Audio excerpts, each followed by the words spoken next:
Hello, I'm Beck. Welcome to my channel. Today I'll be drawing a D&D character based on the roll of the dice. Let's bring out the Tower of Destiny!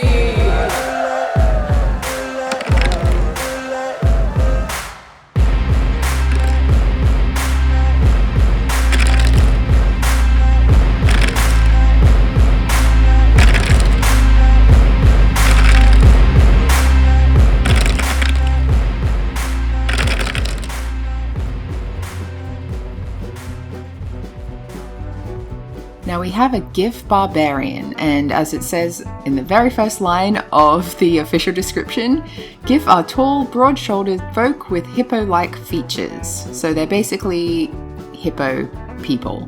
Some have smooth skin, while others have short bristles on their faces and tops of their head. They're big units and are quite strong, and they are also excellent swimmers.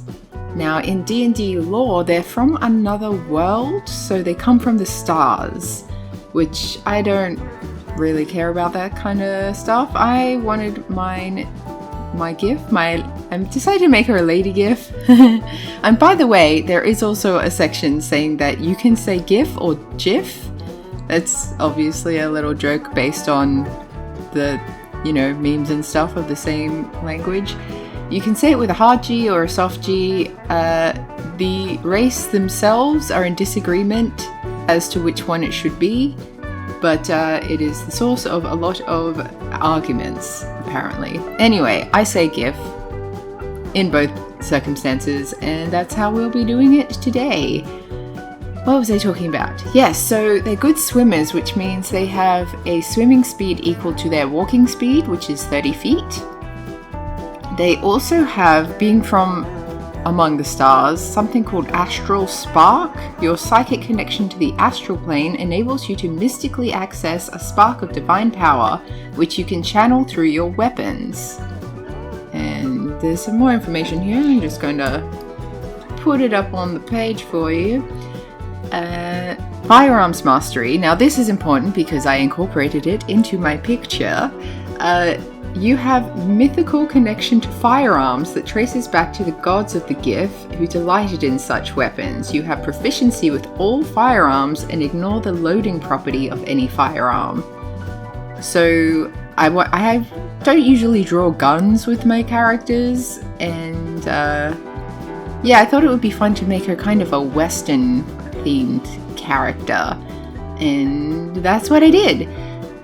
I used a few different reference images. I'll actually just chuck them on the screen because for the first time in a while I put them all into one document so it would be easier to see them all. You'll be able to see that I use some more than others, but they're all inspiration, and obviously the one with the pose looks the most similar to what I end up doing because I'm using the pose as reference.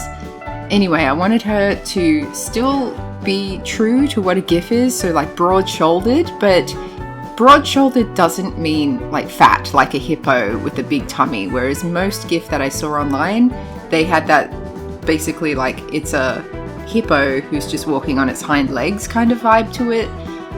So I wanted her to still be kind of like toit. I wanted her to have more of a fit body because she's gunslinger, kind of cowgirl Western situation, and she does a lot of exercise. She's strong. She's not fat. Which, I mean, you can be strong and fat, but like you get what I'm saying. Hippo build. You have advantage on strength-based ability checks and strength saving throws. In addition, you count as one size larger when determining your carry capacity and the weight you can push, drag, or lift. So that's what a Giff is. I've never really looked into them, but they seem pretty fun. And coupling that with a barbarian seems very, very natural. A barbarian is a fighting class, so they're really good in combat situations and they're fueled by rage.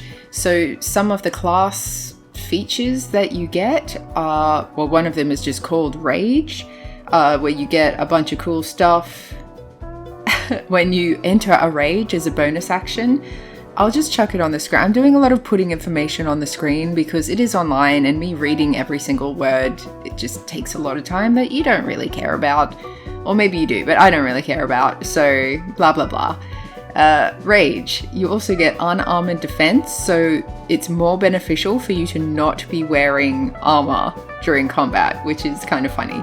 But it's basically, while you're not wearing any armor, your armor class equals 10 plus your dex modifier plus your constitution modifier, but you can still have a shield and gain this benefit, which is pretty cool because I thought you couldn't have any kind of defensive stuff to bump your AC, but you can, so good to know. At second level, you get reckless attack and danger sense. At third level, you get primal path, and it just keeps going. You get a lot of stuff at different levels, but they're all related to being super cool and super badass during a battle. Now, there are subclasses for the Barbarian class. I'm going to have this character, whose name is going to be Betsy-Lou. She is going to be a Path of Berserker. So in the Path of Berserker, you get Frenzy, Mindless Rage, and Intimidating Presence. Oh, and Retaliation at level 14. For some barbarians, rage is a means to an end, that end being violence. The Path of the Berserker is a path of untrammeled fury, slick with blood. I'd never heard the word untrammeled before. Cool. As you enter the Berserker's rage, you thrill in the chaos of battle, heedless of your own health or well-being. So it's a kind of like run in head first, worry about yourself later, ask questions later. And I think this Betsy-Lou is definitely that kind of character.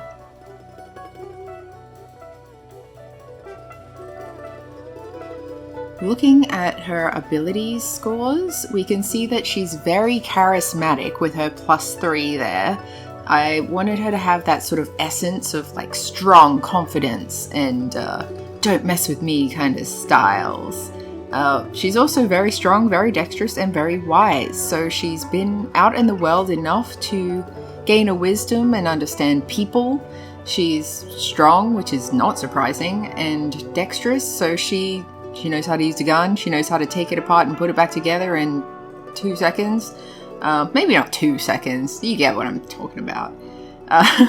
She's got a decent constitution, so she probably frequents quite a bit of a few bars, does some drinking competitions. She can take a hit. She's really only below average in her intelligence. And I don't think it would be surprising to say that she's not really much of a reader. She doesn't read a lot of books. She doesn't necessarily care about learning history or memorizing maps or anything like that. She's more of a like, see where you're going, go there. And if she needs help in any other way, that's where she would probably employ some sort of gang. And that, I think, is where you would have her adventuring party comrades come in. I think that she would very much rely on the wisdom of others to inform her decisions, I guess. I think she sees herself more as a weapon herself, where she'll sort of say, point me in the direction where you want people to not be, and I will make sure that happens. As with most barbarians, they are very much like wait for, say, the wizard or someone to tell them what needs to be done, where they need to go, and they're just like a hammer knocking things out of the way. She's very much this. She's very independent though. She can just go off on her own and quite happily have an adventure, but I think that she likes to have a crew, and I think that this would make a really fun game of like doing a bunch of heists, like Western style bank robbery, even like a Robin Hood stealing from the rich and giving to the poor kind of situation, even if the poor happens to be yourselves. Yeah, I think she would be a really fun character to play. I think she's very sassy. She is definitely a very sassy character. So she can be charming, she can also be very intimidating. just by virtue of like how big she is, where she can sort of leer over people, and they can see that she's very muscular and she's very just combat talented. So high charisma. I think a lot of people, especially like young kids, would want to be her. I think they would have posters or drawings or whatever time period you're wanting to go with. They'd have her wanted poster up in their wall because they think that she's really cool. And that sort of plays into the +3 charisma as well.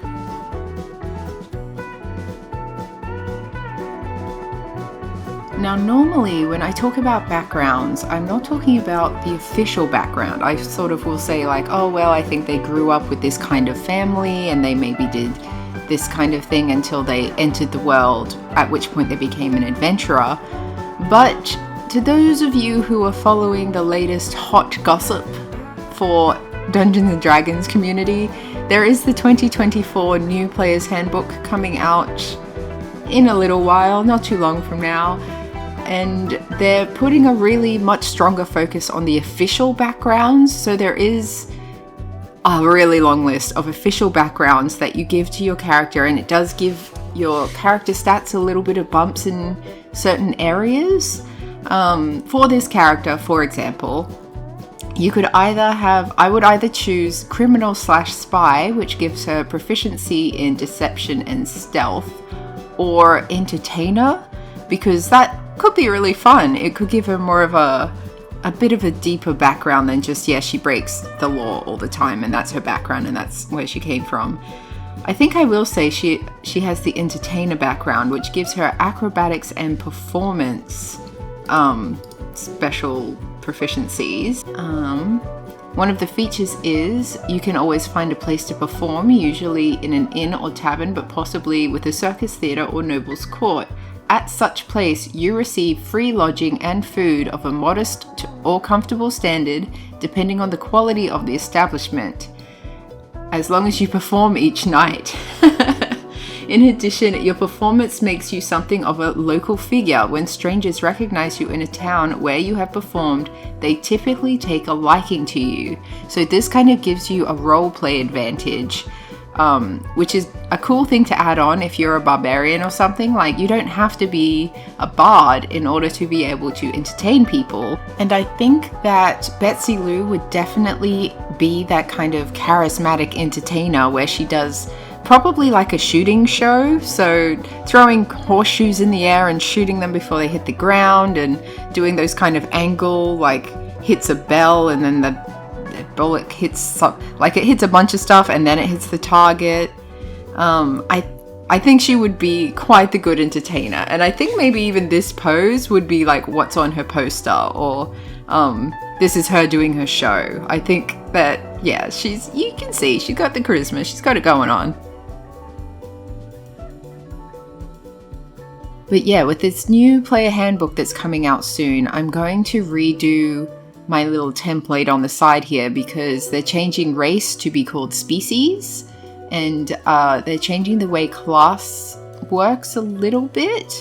You can look into videos on this, they go into it, and I don't really want to say how it's going to be different until I actually can see a copy of the book. Like, I've ordered the digital copy already. I don't trust, they sell them as bundles on D&D Beyond to have a physical and digital, but I don't trust that if I do that, the physical book will actually arrive to me in Australia before like 2 years from now, because it takes forever to ship things from America. Whereas if I just get the digital version, I'll have it immediately, and then I can buy a physical version from a shop which would have like the pre-release, like they'd already have them in bookshops. They get the books ahead of time with a big thing on it saying do not open until this date. Whereas if you're getting it shipped to you, they can't guarantee that you won't get it ahead of the release date unless they send it after the release date. That's all complicated, but anyway, things are going to change up, but not for a little while, not until the book actually comes out. So exciting. And what do we think of Betsy-Lou here? Would you go see a show by Betsy-Lou? Would you play this character? Do you like my art style? Please say yes. Thank you for watching. I hope you have a great rest of your week, and I will catch you next time. Okay, bye!